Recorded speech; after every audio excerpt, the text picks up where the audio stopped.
Postpartum depression can happen to any mom. Talking about it helps normalize it. I knew something was wrong when I had her, at 27 weeks pregnant. None of my doctors had talked to me about any postpartum, nothing, because it was still too early. My name is Emily. I am from Las Cruces, New Mexico. I have a 2-year-old daughter who was born at 27 weeks.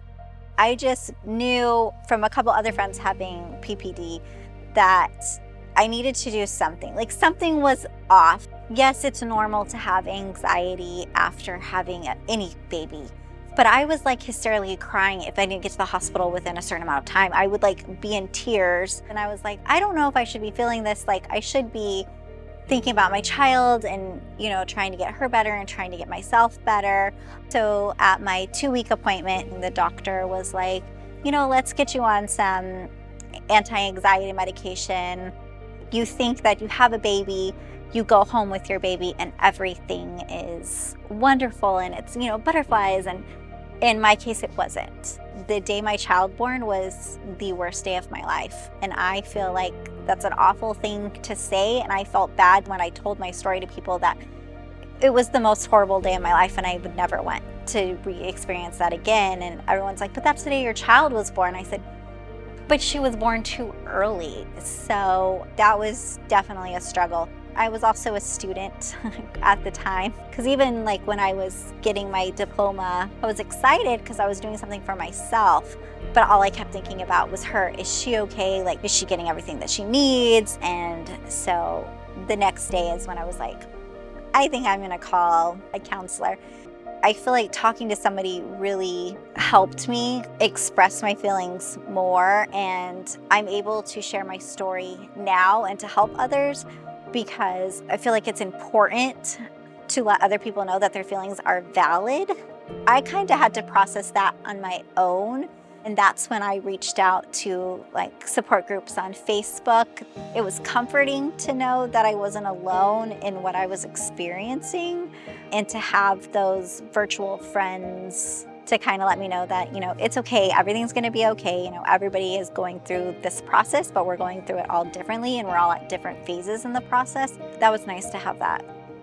It's a day-by-day process still. It's a journey and it's a long road ahead. And there's a lot of healing that has to, go on, and forgiveness of myself. Because in my mind, I know I didn't do anything wrong, but you just feel so guilty for a lot of things that in order to move on, you have to forgive yourself for whatever you went through. I still go back to the what ifs, but it's just something that I'll have to live with and have to deal with in my own way to move forward. Motherhood's hard, and we need support, and you need support of other people, and just, keep that motivation going. And so part of my healing journey is helping others get through what they're doing, sharing my story, letting people know that they're not alone, to kind of move forward in their journey. What you're going through is what you're going through, and don't let anybody else tell you that your feelings don't matter or just brush it off, because it's real and it can happen to anyone.